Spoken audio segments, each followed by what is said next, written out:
Now it is a strange thing, but things that are good to have and days that are good to spend are soon told about, and not much to listen to. While things that are uncomfortable, palpitating, and even gruesome may make a good tale and take a deal of telling anyway. They stayed long in that good house, 14 days at least, and they found it hard to leave. Bilbo would gladly have stopped there forever and ever, even supposing a wish would have taken him right back to his hobbit hole without trouble. Yet there is little to tell about their stay. The next morning was a midsummer's morning as fair and fresh as could be dreamed, blue sky and never a cloud, and the sun dancing on the water. Now they rode away amid songs of farewell and good speed, with their hearts ready for more adventure, and with the knowledge of the road they must follow over the misty mountains to the land beyond.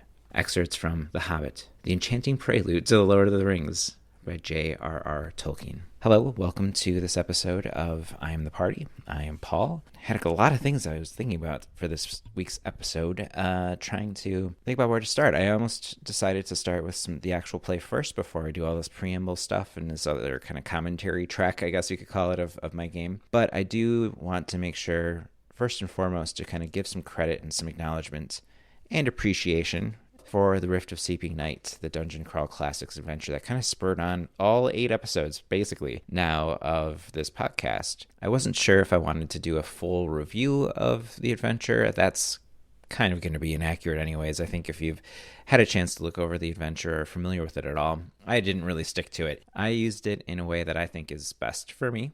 And people might disagree, but for themselves, that's cool too. It's all subjective. Do what works for you. I used it just as kind of my adventure seed and ended up picking out what seemed to be interesting to me. And I think that's the best way to run an adventure anyways, especially if you're doing it for yourself. You gotta stick to the story that you're interested in. I'm a huge fan, as I've said early on in the podcast, of Dungeon Crawl Classics, and I think the materials can be super fun. Certainly it's a gonzo, silly, weird aesthetic that is in it, and I don't dislike those things, but for my own game, I ended up going in a direction that was probably a little too serious for most Dungeon Crawl Classics aesthetics that you normally see in their adventures, certainly in their rule book. The Rift of Seeping Night really gave me a good jumping off point where I wanted to experience the game part of solo RPGs. And the way that I've been able to do that is take something that somebody else has prepared in this Rift of Seeping Night adventure and then use that, again, as I said, my launching point, kind of my initial platform with which to see where the story would take me. Before the story began, actually, I chose not to read through the adventure to begin with, so I still have not read through all of it, but I've really enjoyed the parts that I have read, and I wanted to kind of keep it a little bit of a surprise for myself as I was playing, and you may hear me in the background flipping through, turning the pages, just to kind of remind myself, but that's the adventure itself. I have a printed copy. I think it was really, really useful as something that could just kind of kick the ball off, and so I discovered through my experiences recording the podcast that running an adventure just like from a book in real time is not fun. It's not my thing. And so it actually has expanded and really increased my enjoyment of the podcast and of the solo RPG that I'm playing to do some like thinking, reflection, meditating, deliberately thinking what could happen next session, and then deciding that I maybe wanted an outline, something that I could use as my own scaffolding for the story that would unfold naturally as a result of the dice play, my own instincts, my own reactions to things in the story. I've been surprised a couple times, which is really funny because it's all coming from my brain. I have no other influences other than the adventure that sits in front of me, and that even really wasn't super heavily influential in the main things that have happened in the story. So all that is to say is that I recommend the Rift of Seeping Night. Again, I'm very thankful. I didn't know Balthothum the wizard was this. And this is spoilers, I guess, for the actual adventure, but as well as my podcast. If you haven't listened all the way up to today's episode, I didn't know that Balthothum would be this weird creature. And in the adventure, he is a creature of darkness, but the art is, as I said, pretty goofy, pretty weird and gonzo. He's kind of this like multi-eyed glob monster in this pit in the middle of the dungeon. And I took that, ran with it in the direction that I was excited for, kind of made him my own creature.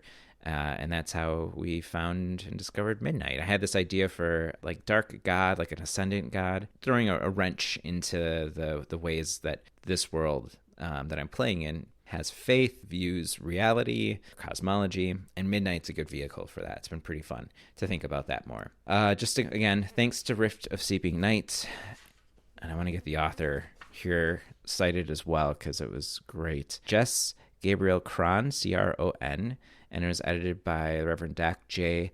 Ultimac. And this is the winner of the 2022 Mystery Map Contest, The Rift of CP Night. Recommend it. I think if you need an adventure seed, you're not sure where to go, grab an adventure off of the DCC bookshelf at your local game store. Grab a PDF off the DCC website. Just use what you need. Steal from it. Take what works, what makes sense. Don't feel like you need to plot out the entire adventure. There'll be some players that really love that. There'll be some GMs that really want to do that. That's cool. But if you're just looking for a way to kick things off, you can't go wrong with grabbing an adventure and seeing what clicks with you. Speaking of what clicks with you, I had a reading from The Hobbit at the beginning of the episode. Clicks with me is Tolkien.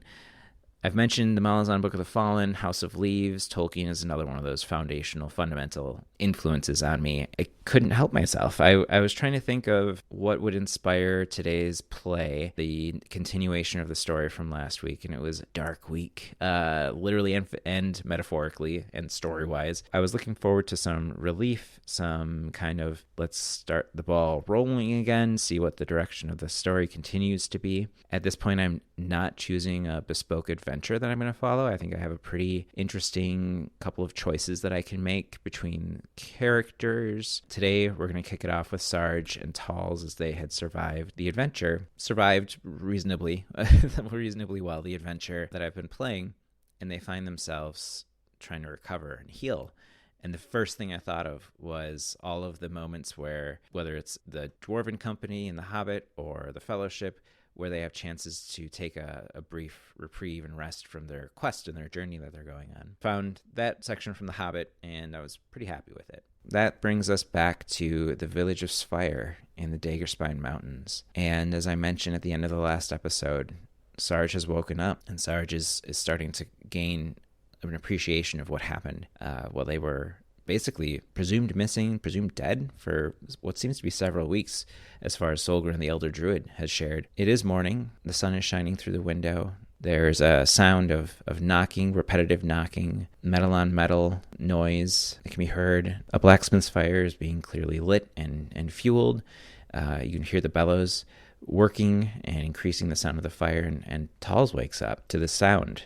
And she is looking around, or rather trying to look around. She raises a hand to her face and realizes that her eyes are covered with some light gauze, and it casts the whole world in a white aura. And she goes to remove the gauze, and someone says in the room, "Wait, just a moment, wait." Talls thinks that she recognizes the voice, but it sounds different. It sounds changed in some way. And she realizes as deft hands start to pull away the gauze very slowly that there's actually a couple of soft linen pads that have been placed over her eyelids as well underneath the gauze, and deft hands are removing the gauze and the little pads. She starts to open her eyes, and she feels like she's been in the worst bar fight that she could ever imagine. Bruised all over. She can feel a bandage on her left hand. Both of her eyes feel like she's gotten some pretty good punches in to her face, some black eyes, but she opens them up and she sees Sarge, actually, who's the one who hands that have seen some bitter battles and some rough work. Talls sees that it's Sarge who's removing and taking really, really careful care of Talls' eyes. He's not removing her eyes, removing the pads from her eyes. What happened? Talls is still trying to get oriented. That kind of incessant banging in the background of metal on metal is happening. Sarge looks down and says, I think I lost them, Talls. Lost who? Talls says. Sarge sits back in the chair that she's sitting in next to Talls' bed, and this is the same room where Sarge found themselves waking up earlier. Deadlock and Sax, the squad. Talls were the only ones who made it. What do you mean? Who made it? We're the only survivors? Sarge sits in silence for a moment. The door actually opens up behind them, and in walks Solgren, the Elder Druid. Talls feels like she recognizes the Druid, but really it's been quite some time, more time than she thought it had been, and she's trying to gain an understanding of what Sarge actually meant when Sarge stands up and says, "She's all right. She'll live. I'm ready to go." Talls looks over and says, Go. What are you talking about, Sarge?"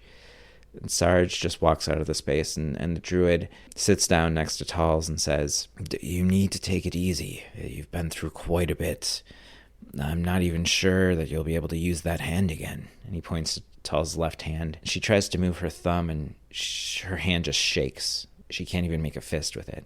One of the things that I did between sessions here was to roll for both of the characters to have scars. In Cairn, when a character loses exactly the amount of hit points that they have from a single attack, then they have the opportunity to gain a scar if they survive. Both Sarge and Talls have survived. And so looking at the chart here, I was able to roll extra hit points for Sarge. So Sarge went from 3 to 6 hit points. And then Talls, who had more hit points to begin with, had a worse scar as a result of losing all of them. And so she had a chance to re-roll through this table her will stat. And if it was higher, she could take the second result. And I rolled a 13 and she had a 12. So I was able to increase it by 1. So they both have been through quite a bit. I've also taken the chance to re-roll the motivation for Talls. I do have an idea for Sarge to go. Right now, Sarge's motivation is order, and I've just switched it to duty. I've made that choice rather than just let it be randomly determined, because I kind of have an idea of what Sarge is going to be doing next. And then I wanted to see, I was curious. I was like, well, what's her new motivation, since it used to be survival? She survived. I guess she's achieved her outcome that she was looking for. I wanted something new to drive her, and I was really curious. I was like, I don't want to make that decision. I want to see what the game tells me is her new motivation, see where her character might go. And so I rolled on my D20, my makeshift motivation table that I created. And for her, I ended up rolling love as her new motivation, which I was surprised by. I am excited by. I'm also really curious by, to see what that means, and if it's, and who is it love for, and what the goal of that love is. I have an idea for Sarge already, what the duty is, and that's kind of where we're heading. Back into the story, we can see that our characters have changed quite substantially from their time. And one of the other things Sarge is really concerned about as they leave the room is that all of their gear was washed away. And Sarge looks like they are on a mission as they leave Talls' room, and this house of healing that they found themselves in as they both woke up from being expunged from the dungeon. Sarge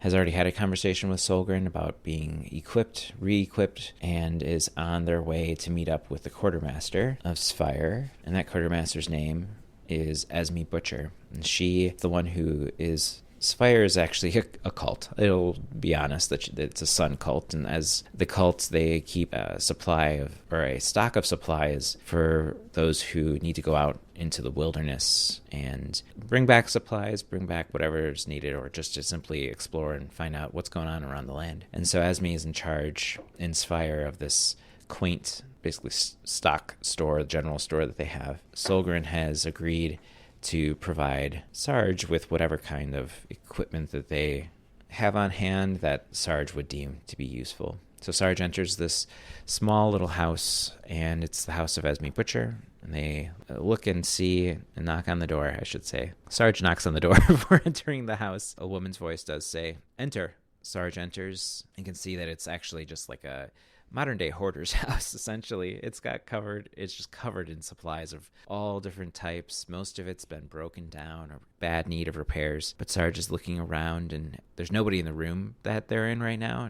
Finally, the woman whose voice that Sarge heard, she comes from around a corner from a different room and says, "What can I do ya?" And Esme is a little bit of an older woman. She looks to be all business. She has her graying hair tied up in a very tight bun, and she's wearing a skirt, but also a leather apron, much like a blacksmith's apron. She's just kind of covered in sweat.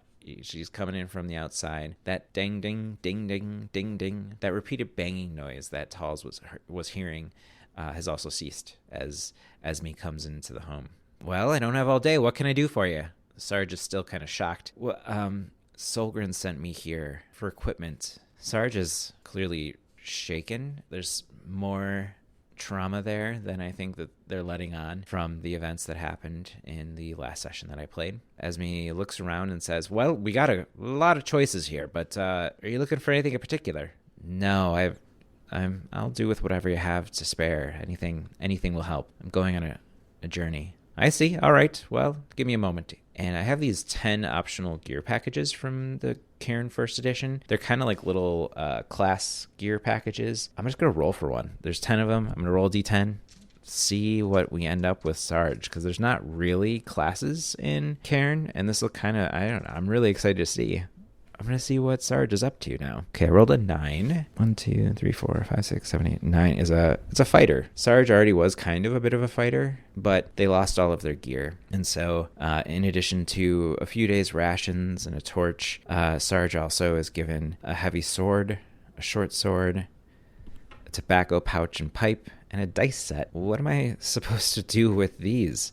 I'm sure you'll find a need. You got to keep yourself busy on the road. You never know who you're going to run into. And before Sarge can respond to that, Esme goes, who should I put the order down for? You need my name?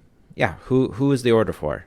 Just called Sarge. That's a weird name. I haven't heard one of them before. Well, it's really more of a title and less of a name, I guess. I don't even feel like it's applicable anymore. I lost some people, and a sergeant's really someone who leads people. Well, what do you want? You want Sarge on the form, or I got to keep my notes. My record log is impeccable. No. Call me Mender. Put my name down as Mender. Mender. All right, that'll do. Anything else I can get for you, Mender? No. Thank you so much. Esme leaves. She heads back out to the back where the blacksmiths and blacksmith's workshop is set up. Mender now can hear the bellows going again and hear just immediately tink, tink, tink, tink, tink, tink, the metal being worked right away, as if Esme barely had time to give to Mender and to have any breath. Mender returns now, equipped with their new equipment, basically having lost their identity as a Helenar steward. All of the equipment was basically destroyed. So now they're wearing just a tunic, sewn pants, hardened leather on over their shoulder, strapped in as just a rough piece of armor, and the new equipment that's been provided to them. And they return to the House of the Healing, and Solgren and Talz are just kind of sitting in silence. Talz drifting in and out of consciousness, and Solgren looks up and says, "Your friend needs you here. I said you could have the equipment. I didn't say you needed to leave right now." I know, but look, we failed our mission. The Empire wants a foothold on this side of the mountain. We've lost half the squad. More so, I mean, look at her. Talz isn't fit for anything right now. You're not fit for anything, she says, very faint and with a small smirk. Thanks, Talz. You know what I mean. Look, the path has been destroyed, right? That's what happened while we were gone? Yes, of course. Your path back over the mountains. It's painful that you're not able to get home right away and return to duty. That's not what I'm concerned about. I'm concerned about the fact that the Empire now is stuck on the other side of the mountain. They're going to try to get over here. They're going to find out that there's nobody here to receive them. You've lost half the village. Half of Spire is gone. Whatever. And they give a deep gulp and give it for a second before continuing. Whatever Midnight did in there, You need help. There's nobody else to help. This is the Greater Eastern Wilds that we're looking out upon, not civilization. Solgren chuckles to himself. Not civilization. It's quite the perspective you have, Sarge. It's Mender now. Talz raises an eyebrow at that, doesn't say anything. Mender, quite the perspective you have. I respect that you're not on your side of the mountains. And things look strange here. Things are strange. Members of the tradition have gone out, seeking the effects of Midnight's purging, and things are strange out there. They're dangerous. That's for certain. I can't argue with you there. There are societies out there. We're not some wilderness. To you, we might be the Greater Eastern Wilds, but to us, we're the extreme West.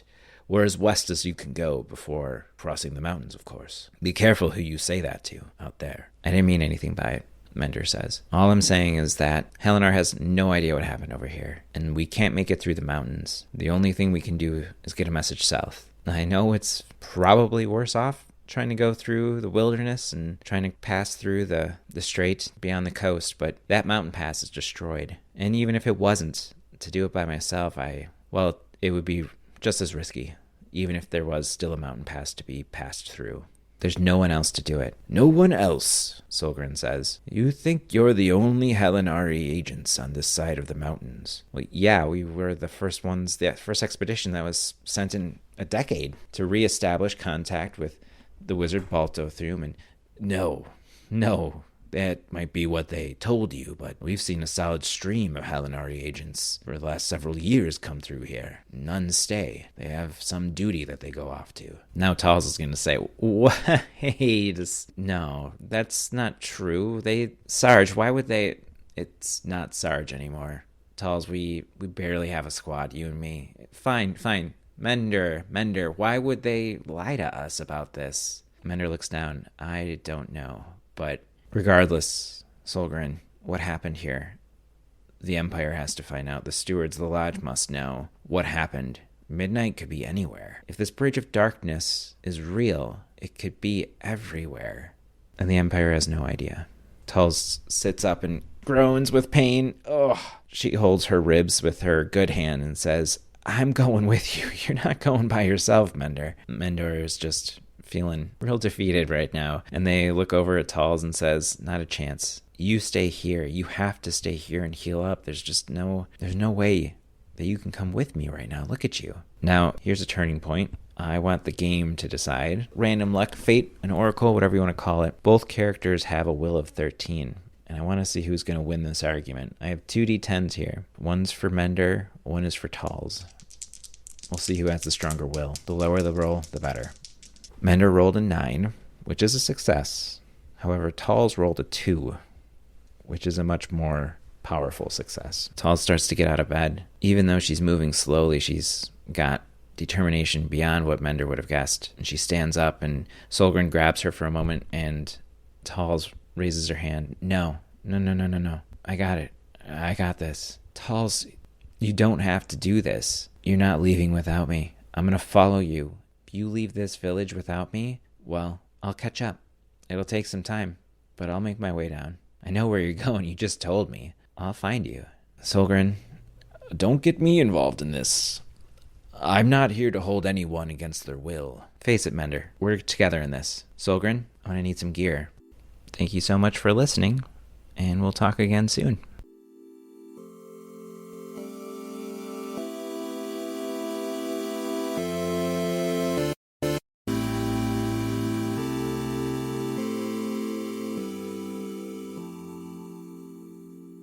There's a farm full of animals and a young woman who's scooping hay with a pitchfork to feed the animals. And she's wearing just a standard dress and a little patch on it with a circle in white on a black background. 9 triangles facing inward towards the circle. She's feeding goats.